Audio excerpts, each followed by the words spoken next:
하나님 말씀 같이 읽겠습니다. 오늘 주시는 말씀은 시편 42편 1절에서 5절까지의 말씀. 하나님이여, 사슴이 시냇물을 찾기에 갈급함같이 내 영혼이 주를 찾기에 갈급하니이다. 내 영혼이 하나님 곧 살아계시는 하나님을 갈망하나니 내가 어느 때에 나아가서 하나님의 얼굴을 배울까. 사람들이 종일 내게 하는 말이 내 하나님이 어디 있느냐 하오니 내 눈물이 주야로 내 음식이 되었도다. 내가 전에 성의를 지키는 무리와 동행하여 기쁨과 감사의 소리를 내며 그들을 하나님의 집으로 인도하였더니 이제 이 일을 기억하고 내 마음이 상하는도다. 같이 읽습니다. 내 영혼아, 내가 어찌하여 낙심하며 어찌하여 내 속에서 불안해하는가. 너는 하나님께 소망을 두라. 그가 나타나 도우심으로 말미암아 내가 여전히 찬송하리로다. 아멘. 불안의 시대 선명한 진리, 오늘 이 말씀으로 여러분과 말씀의 은혜를 나누려고 합니다. 세월호 참사가 12일째가 이제 지나갑니다. 아직도 실종자가 확인하지 못한 숫자가 115명 정도, 시신조차 확인이 되고 있지 않습니다. 그러나 아마 모두 다 사망한 것으로 그렇게 분명해 보입니다. 물론 공개적으로 그렇게 얘기할 수는 없죠. 상처 입은 이들이 있기 때문에 그렇게 말하지 못하지만, 어느 언론에서도 그렇게 단언하지 못하지만 암묵적으로 이제 모두 다 고인이 된 것이 분명해 보입니다. 얼마나 우리가 여기에 낙관적이냐 비관적이냐 약간의 차이가 있을 뿐인데, 여러분, 믿음을 가진다는 것은 내가 낙관적이냐, 믿음이 없다는 건 내가 비관적이냐, 그런 차이가 아닙니다.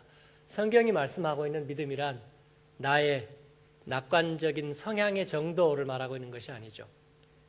제가 지난번 코스트에 가서 마지막 날 이제 내려오는데 이제 3층에서 이렇게 내려왔어요. 제가 아래층으로 내려왔는데 그 2층에서 찬양팀 하던 바이마교회의 한 자매가 핸드폰을 떨어뜨렸습니다. 그 통로를 통해 가지고 이렇게 툭 떨어뜨렸어요. 2층이지만 꽤 높은 2층입니다.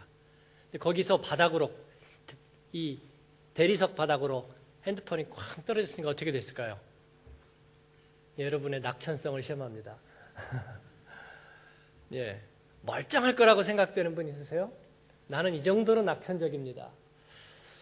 그런 점에서 저는 오히려 조금 비관적인 편이죠. 그래서 그냥 박살이 나겠구나 생각했는데 박살이 나지 않았어요. 그래서 이렇게 주웠습니다. 그랬더니 그 자매가 탁 내려오더니 제가 바로 주운 것을 딱 보더니 뭐라는 줄 아세요? 목사님, 안수해 주세요. 예. 임기응변에 좀 강한 편인 저도 약간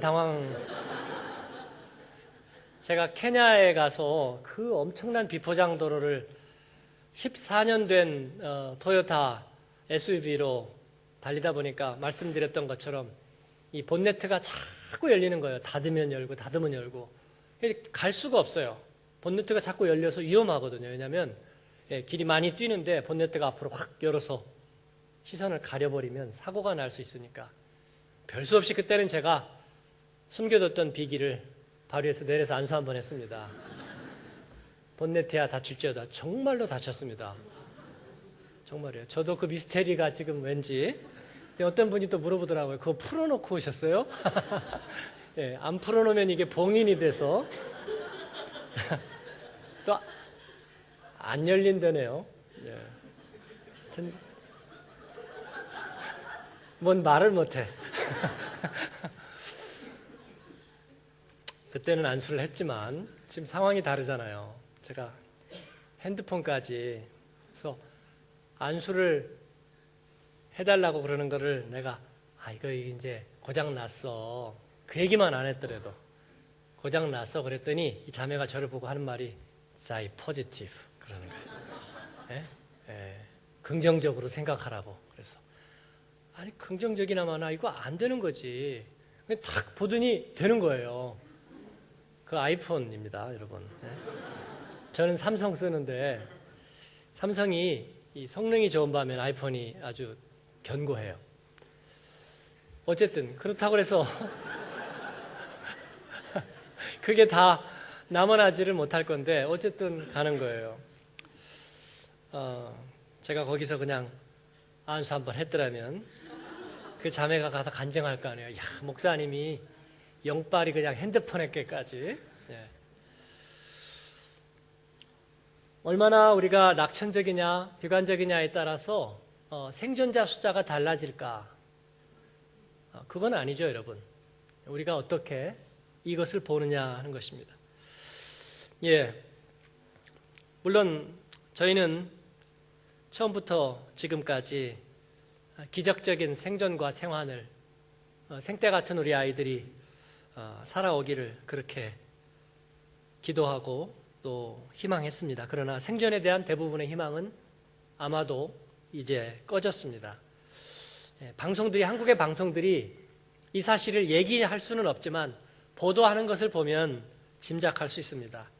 이제 실황에 대한 기대 섞인 보도는 거의 하지 않고 대부분의 방송들이 원인과 책임에 대한 분석, 또 대책에 대한 분석들로 방송을 채우고 있습니다. 그런 걸 보면 짐작이 가죠. 여론을 감싸고 있는 이제 주제는 대충 3가지 정도입니다. 첫 번째는 사고에 대한 의혹과 불신입니다. 두 번째 주제는 책임 공방이에요. 세 번째 주제는 아직 등장하고 있지 않지만 아마 곧 등장할 겁니다. 사고에 대한 수습과 보상. 그중 요즘 여론에 장식하고 있는 주제 중에 하나가 사실상 그 해운업체의 소유주로 알려진 일가에 대한 수색, 그리고 그들이 구원파라는 그 이단 단체 소속이라는 사실이죠. 이게 크게 보도가 되고 있습니다. 흥미를 끄는 일이긴 하지만 이 사건하고는 아무 관계가 없습니다. 예. 직접적인 관계는 없어 보입니다. 아마도 희생제물 찾기에 급급해 보이는데 되게 큰 사건이, 국민적인 사건이 터지면 책임 전가하는데 제일 좋은 대상이 한 4가지쯤 되죠. 첫 번째는 북한이고, 두 번째는 정치권입니다. 정치인들의 문제로 보면 마음이 편하죠. 세 번째는 아마 종교가 되지 않을까 생각하고, 네 번째가 재벌이 아닐까 생각합니다. 종교적인 광신이든 탈세든 재산 도피든 이런 스토리들이 흥미를 자극하기는 하지만 직접적인 관련은 사실은 없어 보입니다. 더더군다나 이번 사건처럼 모든 종류의 전 국민적인 탈법과 미성숙이 한 군데 집대성된 이런 사건들에게는 더더군다나 그렇습니다. 어쨌든 일반 국민들은 그 사이에 언제나 그랬던 것처럼 스르르 관심을 잃어가고 있어요. 그러나 오직 당사자들, 살아난 이제 그 학생들, 승객들, 또 아직 실종되어 있는 그 가족들, 이미 죽음으로 확인된 가족들에게는 씻을 수 없는, 극복될 수 없는 상처로 남아있을 거라고 생각합니다. 살아남은 이들이 물론 일상에 복귀했고 앞으로 또 복귀하게 될 겁니다. 그동안에 이제 일도 하고 밥도 먹고 또 보상도 받고 휴가도 갈 겁니다. 그러나 그들 안에 씻을 수 없는 것들이 남아있을 겁니다. 뭐가 남아있을까요? 그들 안에 남아있는 불안입니다. 사람은 누구나 불안을 가지고 있어요. 그 불안은 내 깊은 곳에 있고 내가 보고 싶지 않은 곳에 있습니다. 그래서 불안입니다. 그런데 이런 큰 재난을 겪는 동안에 내가 보기 싫었던, 보고 싶지 않았던 그곳을 보고 만 겁니다. 내가 겪고 싶지 않았던 일을 겪고 만 거예요. 해답이 없는 그 바닥을 미리 들여다본 것입니다. 그래서 불안한 거예요. 사고에서 생존한 교사나 학생들이 밀폐된 곳으로 들어가는 것을 꺼린다고 그럽니다. 그럴 거라고 짐작이 돼요. 휴대폰 문자만 봐도 마음이 서늘해지고 악몽이 되살아날 겁니다. 아마 뭔가가 비스듬히 이렇게 기운 것을 보아도 그들은 다시 그 불안에 시달릴 겁니다. 출렁거리는 물을 보아도, 비행기를 타거나 할 때 구명조끼를 보아도 악몽은 다시 되살아날 겁니다. 그래서 늘 불안합니다. 오늘은 그래서 이 불안에 대해서 여러분과 좀 나눠보고 싶습니다.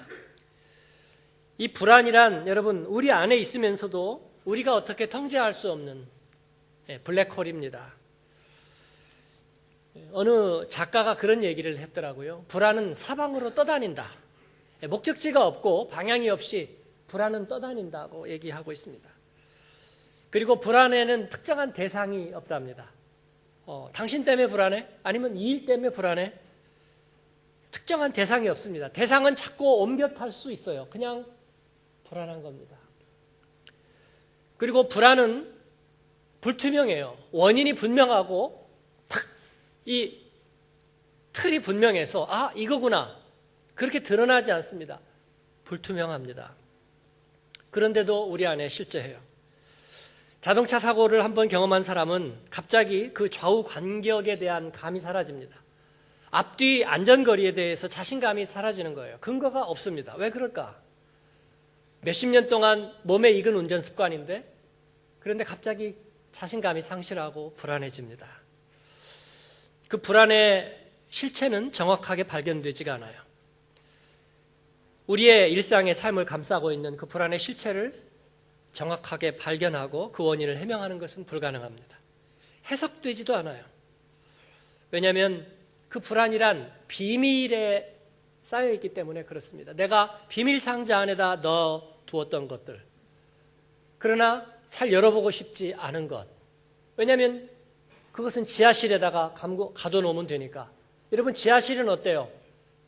정리가 안 돼서 손님이 올 때는 어떻게 하죠? 되게 문을 닫아놓으면 되죠. 예?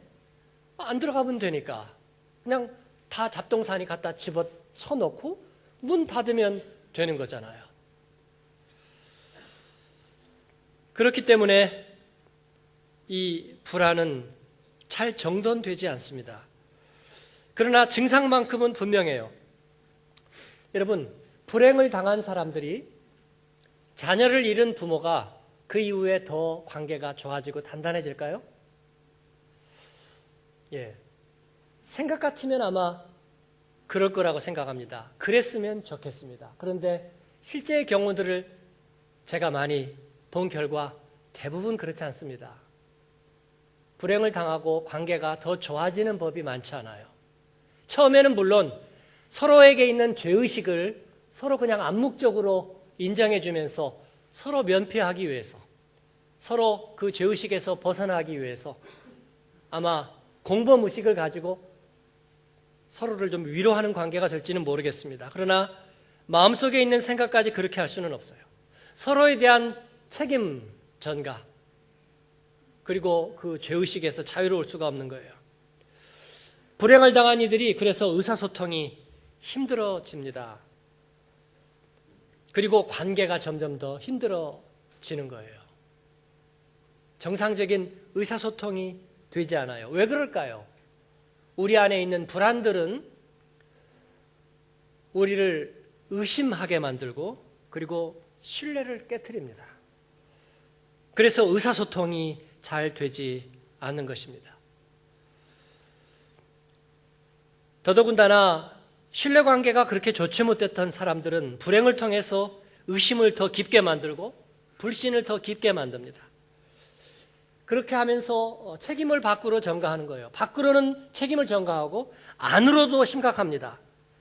자기에게도 역시 죄의식을 더 씌우고 그리고 자기에게 그 죄책감을 더 씌우면서 두려움에 사로잡히는 거예요. 그러다 보니까 불안감 속에 살면 이 명백한 의사소통도 사라져요.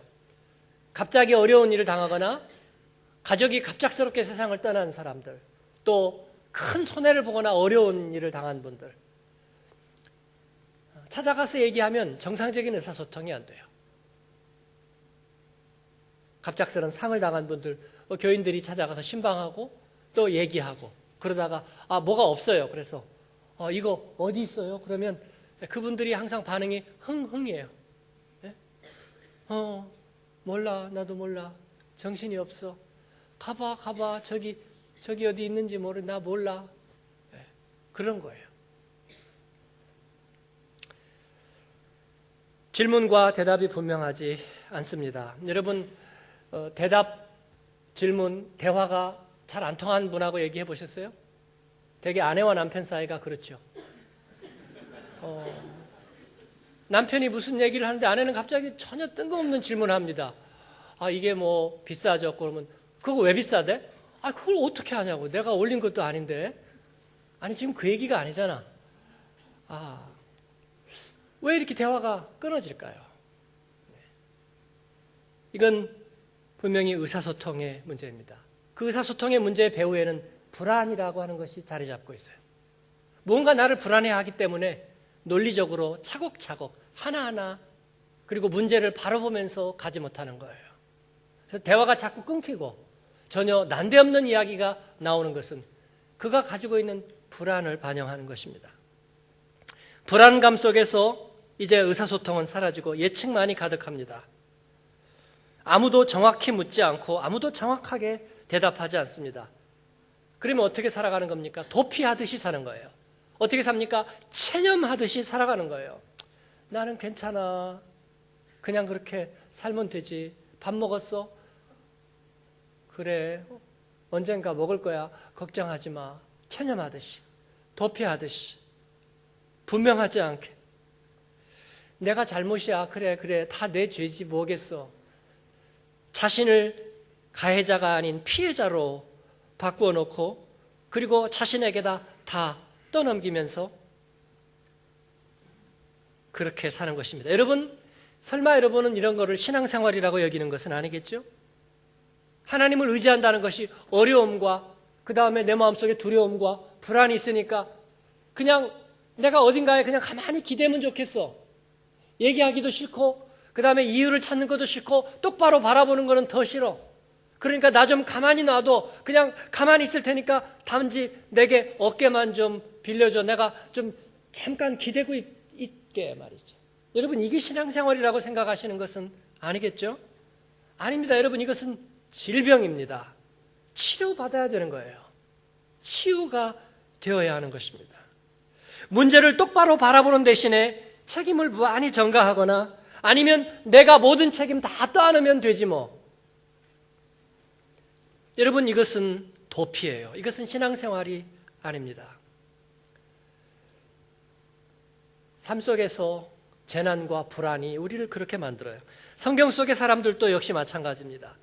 엘리야는 바알의 선지자들과 대결해서 승리하고 3년 동안 가물었던 땅에 비와 이슬이 다시 내리게 했습니다. 아합 왕은 그 성격이 난폭했던 아합 왕이지만 엘리야보다는 좀 캐릭터에서 기가 좀 약한 것 같아요. 엘리야가 갈멜산에서 이 불을 내리고 그리고 바알의 선지자들을 다 죽였습니다.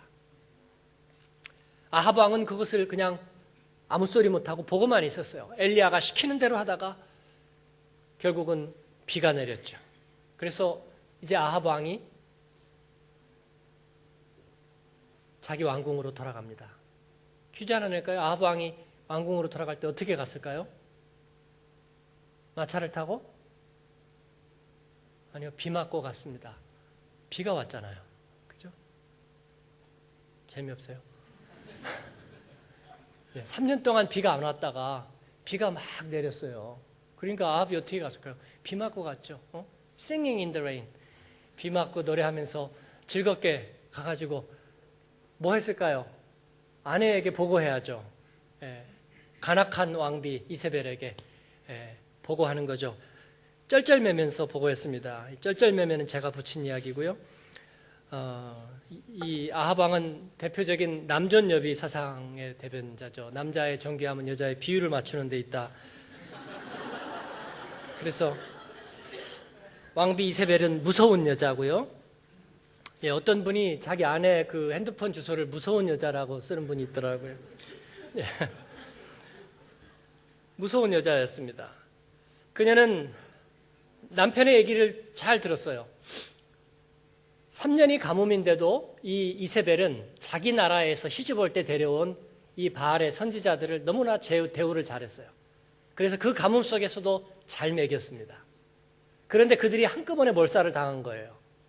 아합 왕은 와서 그 하나님이 세기는 센 모양이야. 그냥 우리 쪽 사람들이 다치고 그래서 죽임을 당하고 그리고 거봐 비가 내렸잖아. 근데 이세벨은 어느 하나 깜짝하지 않고 이런 바보 등신 겁쟁이. 비가 오든 말든 엘리야 하나 먹다면 끝나네. 이세벨은 그렇게 진단을 내렸어요. 그리고 야 엘리야한테 가서 전해. 내일 정오 이맘때까지 내가 네 목을 찾을 테니까 기다려. 예, 무서운 여자죠. 엘리야의 반응은 어땠을까요? 엘리야는 용기 있는 사람입니다. 그리고 캐릭터가 강한 사람이에요. 그런데 그만 그 얘기를 듣고 겁이 났어요. 이세벨의 얘기를 듣자마자 생명을 위해서 도망했다고 성경은 기록하고 있습니다. 얼마나 도망갔냐면 수백 리길을 도망갔어요. 북이스라엘, 이스라엘 골짜기에서 남쪽 유다 끝 브엘세바 끝까지, 그리고 거기 가서도 마음이 안 놓이니까 사활은 거기다 놔두고 광야길로 하루를 더 가서 로뎀 나무라고 하는 아주 작은 사막의 관목 밑에 누워가지고 하나님 내 배를 째세요. 저는 이제 죽을 거예요. 그렇게 푸념을 하면서 그 밑에 누워버린 거죠. 그게 유명한 엘리야 신드롬입니다. 엘리야의 불안이에요.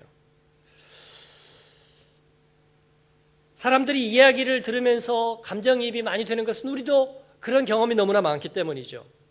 이 로뎀 나무는 나무가 아니라 사실은 가시덤불인데 그 그늘이 너무나 보잘것이 없어서 광야에 있는 사람에게는 도움이 하나도 안 되는 거예요. 로뎀 나무는 엘리야의 절망에 위로가 되지도 않고 자기라는 광야의 태양 열기를 막아주지도 못하는 거예요. 너무나 외롭게 서 있는 그 로뎀 나무 아래 그는 앉아서 자기 연민에 가득 차서 하나님, 마음은 쓰리고 원망과 불평으로 마음이 가득 차 있는 거예요. 내가 뭐 언제 뭐 바랬나요? 내가 뭐 기대했어요? 내 인생이 뭐 그렇지요 뭐. 저 그냥 여기서 죽고 싶어요.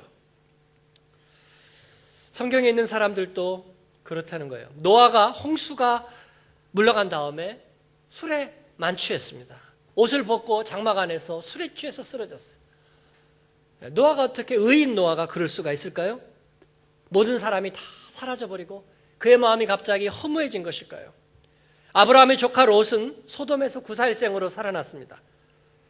그러나 아내와 사위들을 다 잃었어요. 동굴에 오랜 시간 대피해 있으면서 딸들과 육체적인 관계를 나눕니다. 어떻게 그럴 수가 있을까 말이야. 이건 거의 절망적인 행위예요, 여러분. 모세가 하나님의 말씀을 받고 나서 백성들이 우상 숭배를 합니다.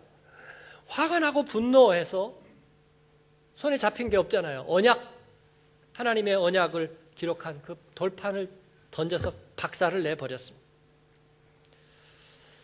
여호수아는 출애굽의 영웅이면서 가나안 정복의 영웅이기도 하면서 아이성 전투에서는 기도도 하지 않고 서두르다가 전쟁에서 대패하고 말았어요.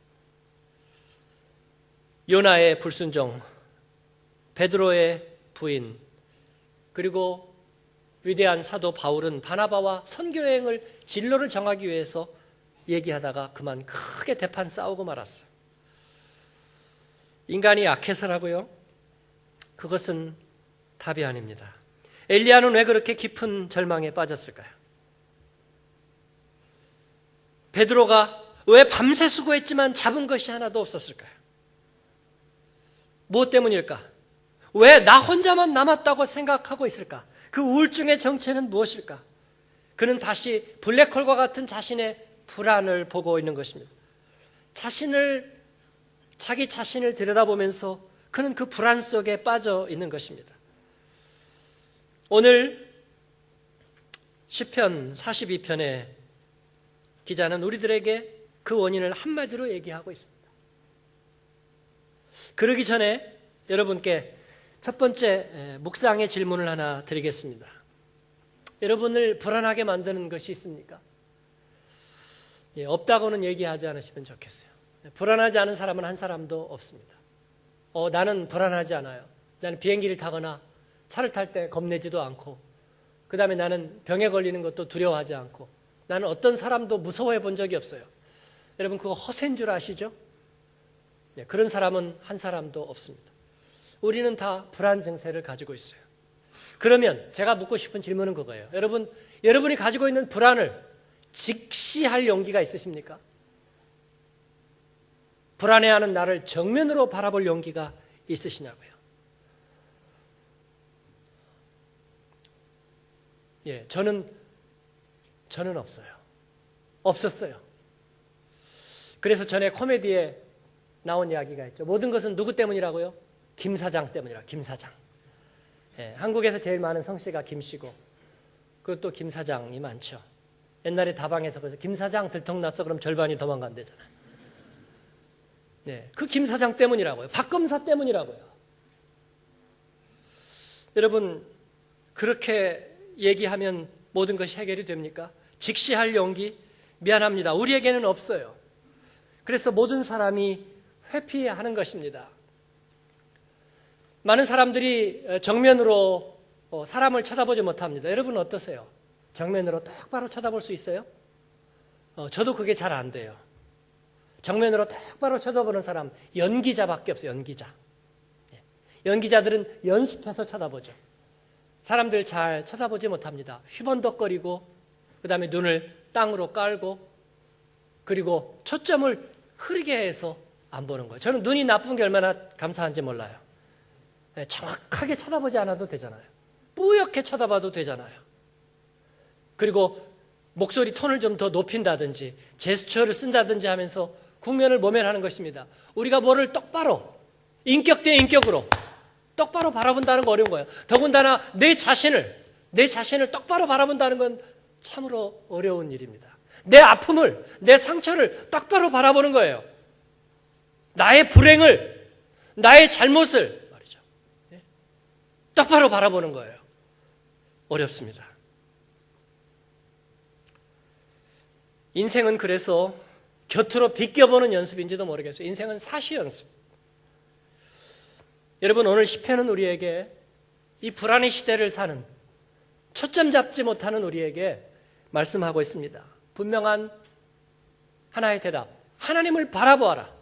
하나님을 바라보아라. 시편 42편에 이 시인은 유배지에 잡혀간 포로일 수도 있다고 그럽니다. 아니면 죄를 짓고 도피한 도망자일 수도 있다고 그럽니다. 아니면 불공평한 재판으로 모든 것을 잃고 추방당한 자일 수도 있다고 그럽니다. 혹은 문둥병과 같은 그런 천형을 받고 자기 공동체에서 쫓겨나고 가족과 재산을 다 잃어버린 그런 병자와 같다고 그럽니다. 얼마나 마음속에 한이 많겠어요. 얼마나 두렵겠어요. 얼마나 불안하겠어요. 그러나 그는 하나님을 믿던 사람입니다. 그는 이 불안과 하나님 믿음 사이에서 롤러코스터를 타고 있습니다. 그리고 오늘 그렇게 묻고 있는 거예요. 나의 영혼아 어찌하여 낭망하며 어찌 불안해하는고. 그리고 그는 너는 하나님만 바라라. 그렇게 얘기하고 있습니다. 하나님을 바라본다는 것은 무엇인가?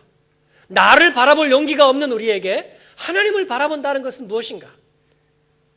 네 가지로 말씀드립니다. 첫 번째는 저에게 그리고 아마도 여러분에게 하나님을 바라본다는 것. 무엇을 바라보는 거예요? 하나님은 우리에게 십자가의 예수님을 보여주셨습니다. 저는 제가 하나님을 바라본다는 것은 십자가의 예수님을 바라보는 것입니다. 부끄러움을 드러내지 못하는 우리에게 그 십자가의 예수님은 실오라기 하나 걸치지 못한 채 다 갈기갈기 찢기우고 그리고 처절하게 고통받으시는 모습을 우리에게 보여주셨습니다. 그리고 그 십자가 위에서 저에게, 여러분에게 말을 건네시는 거예요. 어떻게 우리가 의로운 하나님을 바라볼 수 있어요? 그건 못하잖아요. 상처 입으신 예수님께서 말씀하시는 거예요. 이제 나를 바라볼 수 있겠지. 이 상처 입고 고통받는 나를 바라볼 수는 있겠지. 그리고 그 가운데서 나를 긍휼히 불쌍히 여기시는 것입니다. 내가 너를 보니 네 모습이 참으로 불쌍하구나. 내가 너를 용서해 줄게. 내가 너를 불쌍히 여겨줄게. 너의 그 실상을 내가 바라보고 내가 감싸줄게. 가짜 인생 그 부풀린 포장지 속에 감춰진 너의 작고 일그러진 네 모습을 내가 사랑해 줄게. 내가 용서해 줄게. 네가 사랑할 수 없는 사람이라는 거 내가 잘 알아. 너는 나에게 사랑받아야 될 사람이야. 내가 대신 값을 치러줄게. 내가 너를 사랑해 주마. 사랑하는 여러분, 십자가의 예수님 바라보는 인생 되기를 축원합니다. 두 번째는 그러므로 우리는 비로소 나를 바라볼 수 있게 되었다는 거예요. 내가 나를 어떻게 바라봐요? 책임 전가는 할 수 있어도, 도피할 수는 있어도, 체념할 수는 있어도 어떻게 나를 똑바로 바라봐요? 그러나 십자가의 주님 볼 때 우리가 나 자신을 비로소 볼 수 있게 되는 거예요. 그래서 오늘 시인은 그렇게 노래하고 있습니다. 내 영혼아 어찌하여 낭망하며 어찌 불안해하는고. 이것은 이미 그가 힐링이 이루어지고 있다는 이야기입니다.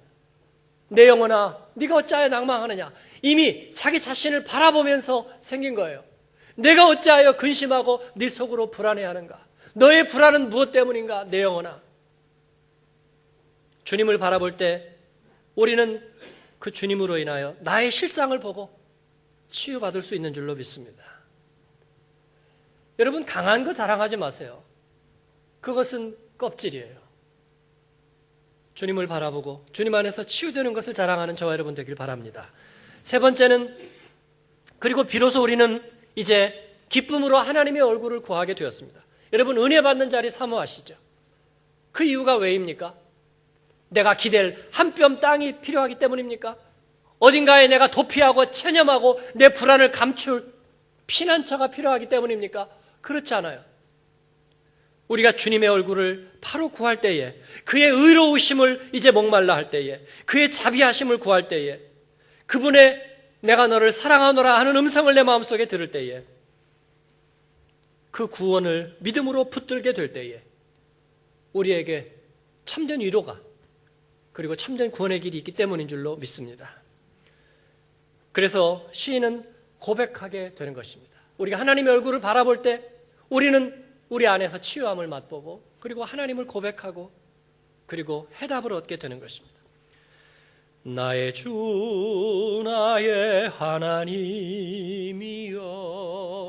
주를 경배합니다.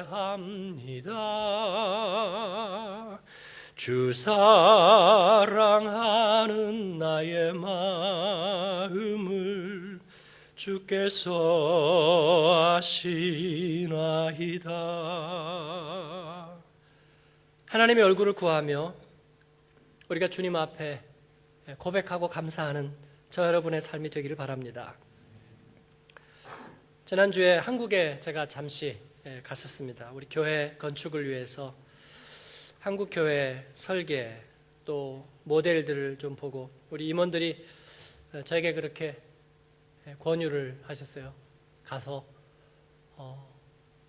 모델들도 보고 또 한국 건축 또 설계 전문가들과도 좀 접촉해서 정보를 얻고 어떻게 협력할 수 있는지, 5일간 기간이지만 가서 부지런히 다녔습니다. 저희 교회 정도 규모의 한 1,000명 정도 모이는 그 정도 교회, 새로 지은 교회들을 여기저기 보고 다녔어요. 시간이 얼마 없으니까 부지런히 다니고, 또 그 교회마다 그 설계사들을 다 초대하고 대동시켜서 설명을 다 듣고, 옥상부터 지하실까지 방마다 다 열어보다 보니까 한 교회마다 한 100군데 이상 열어본 것 같아요. 여기저기 열어보고 위에서 아래까지 다니고, 그러면서 제가 느낀 것은 얼마나 많은 분들이 요즘 한국에서 대형 교회 짓느라 비난의 소리도 높지만, 그러나 크지 않은 공동체들이 정말 하나님 앞에 소원을 가지고 헌신하면서 교회를 건축했는지, 저희 교회에 계셨던 그 이상희 집사님 친정 부모님이 교회를 이제 지으셔서 거기도 꼭 와달라고, 그래서 경동시장 옆에 있는 교회인데 갔어요. 갔는데 그 간증이 있고, 그분들이 어떻게 헌신으로 그 교회를 지었는지. 그 장로님은 70이 넘으셨는데 3년 동안 짓는 동안에 하루에 3번씩 교회를 방문했어. 날마다 사진을 찍어서 앨범 이만큼이고요. 그리고 매일 옥상부터 지하실까지 모든 문을 다 열어보고 3년 동안 그렇게, 그러다가 공사장에서 넘어져서 다치기도 하시고, 그러면서 그 네 분이 나오셔서 너무나 기쁨으로 교회를 소개시켜주고, 그리고 USB에다가 모든 조감도까지 다 담아서 넣어주고, 그리고 콩나물 국밥도 사주셨어요. 목사님이 와서 너무나 좋다고. 설계사들이 다 관심을 가지고 독일에 가서 자기들이 그렇게 했으면 좋겠다는 얘기를 하고 제일 마지막에 한국에서 아마도 제일 큰 그 건축회사를 갔습니다. 제가 거기는 제일 늦게 간 이유가 우리가 규모가 적잖아요. 그래서 아주 큰 건물들을 아주 많이 지은 건축회사에서 뭐 얼마나 관심이 있을까 제가 그렇게 큰 기대하지 않았습니다. 그래도 여러 군데서 이제 소개를 시켜주셔서 거기 대표분도 또 소개시켜 주시고 거기에 임원들도 소개시켜 주시고 그래서 가서 만났습니다. 만나고 얘기를 하는데 저희가 규모도 크지 않고 또 그렇게 건축비를 우리가 많이 책정할 수도 없습니다. 실용적이고 저희는 야전군이니까 전위적인 그래 실용적인 건물이면은 된다고 생각하는데 이 건축회사에서 거기에 무슨 뭐가 있을지도 모르겠다. 저는 그런 얘기를 했는데 그분들이 자기들 해외 건축 경험을 쭉 얘기하면서 교회를 다니시는지는 모르겠어요. 그 상무라는 분이 이렇게 얘기하면서 목사님, 물론 우리 회사도 이해관계를 가지고 하는 곳이긴 한데 목사님 교회 규모가 우리에게 어떤 큰 이익을 가져다 줄 것 같지는 않고 그래도 해외 공동체가 이렇게 교회를 짓는다는 것은 정말 뜻깊은 일인 것 같고 목사님 저희가 좀 도와드리겠습니다. 저희에게 이득이 안 되더라도 저희가 직접 하지 않더라도 저희가 도와드리겠습니다. 제가 굉장히 의외의 답을 들었어요. 그래서 제가 물론 저희도 뭐 자선을 원하는 것은 아니고 저희는 그런 생각을 한 번도 해본 적이 없고 그렇긴 한데 이런 얘기를 들으니까 저도 힘도 되고 격려도 되고 참 뜻밖입니다. 얘기를 하고 이제 그 다음 프로세스를 어떻게 하자 하고 그 종로가 빌딩을 나왔습니다. 나와서 차를 기다리고 있는데 갑자기 눈물이 막 확 쏟아지는 거예요. 그래서 그 종로가 앞길에 서가지고 한참을 엉엉 울었습니다.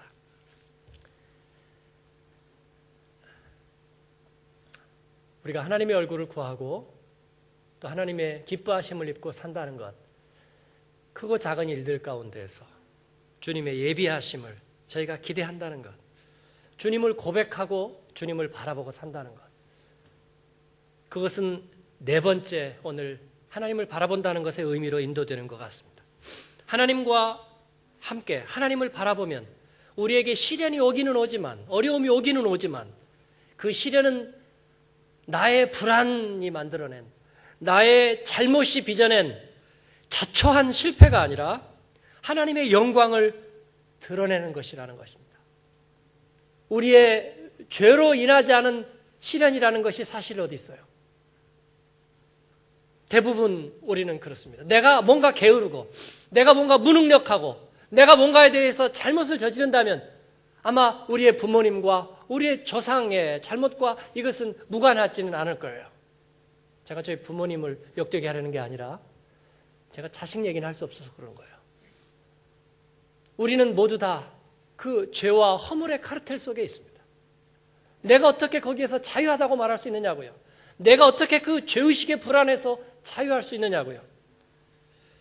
그러나 주님을 바라볼 때, 주님이 우리를 긍휼히 여기실 때, 우리가 그 주님의 사랑 안에 있을 때 우리의 시련은 나의 자초한 잘못이 아니라 하나님의 영광을 드러내기 위함이라. 할렐루야. 그러므로 오늘 시인은 내 얼굴을 도우시는 주를 내가 오히려 찬송하리라 그렇게 말하고 있는 것입니다. 사랑하는 여러분, 마지막으로 묻습니다. 아까는 제가 여러분에게 여러분의 불안을, 여러분 자신을 똑바로 바라볼 수 있는 용기가 있느냐고 물었습니다. 이제 제가 바꾸어서 묻습니다. 이 시편 42편의 의미로 여러분 이제 하나님을 바라볼 수 있겠습니까? 그렇다고 생각하면 아멘 하세요. 이건 어렵지 않잖아요, 여러분. 어렵지 않잖아요. 자기 폭로를 하고 고발을 하고 자기의 부끄러움과 수치를 드러내는 자기를 바라보는 것이 아니라 우리가 십자가에서 나를 불쌍히 여기시는 그 주님을 바라보듯이 하나님을 바라보는 거 말입니다. 그리고 그 나를 용서하는 주님의 얼굴로 내 자신을 다시 바라보는 것 말입니다. 그리고 다시 내가 하나님의 은혜를 구하며 살아가는 하나님의 얼굴을 구하는 인생 말입니다. 그렇게 될 때에 나에게 주어진 시련은 죄의 결과도 그리고 업보도 구조적인 잘못도 아닌 하나님의 영광을 드러내기 위함이라. 우리의 고통과 아픔과 연약함이 하나님 앞에 영광을 돌리는 도구로 쓰임 받는다는 것, 이것이 우리의 간증인 줄로 믿습니다. 이것이 우리의 믿음입니다. 그리스도 안에서 우리가 잘한 것 없지만 그러나 은폐하지도 않습니다. 부끄러움이 많은 인생이지만 그러나 하나님의 영광을 구하며 삽니다. 내 자신도 들여다보지 못했던 사람이지만 그러나 하나님의 얼굴을 구하며 삽니다. 사랑하는 여러분, 성령께서 오늘 여러분의 눈을 열어주셔서 그 하나님을 똑바로 볼 수 있게 되기를 축원합니다. 은혜의 직사광선이 여러분의 마음 안에 켜켜이 쌓여있는 모든 어두움과 부패함과 죄의식과 불안과 낙심과 두려움을 온전하게 치유하시기를 축원합니다. 아멘. 기도하겠습니다.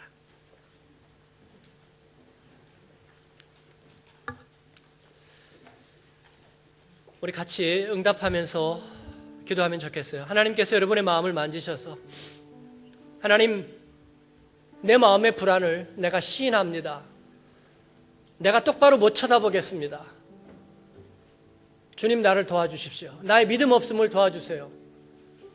내가 하나님을 바라볼 수 있게 해주시고 하나님, 그 주님의 도움으로 내 상처를 씻어주세요. 나를 바라볼 수 있게 도와주세요. 하나님, 내가 온전해지고 싶습니다. 주님이 우리의 영혼을 고치시면 우리의 마음도 육신도 고치시는 줄을 저희가 믿습니다. 우리 마음속으로 그렇게 응답하고 같이 한음성으로 기도하시면 하나님께서 들으시고 우리에게 신실하신 주께서 내가 너를 도와주리라 응답하실 줄로 믿습니다. 같이 기도하겠습니다. 하나님 아버지, 감사합니다. 주님께서 오늘도 저희에게 말씀하시고 붙드시니 감사합니다. 하나님,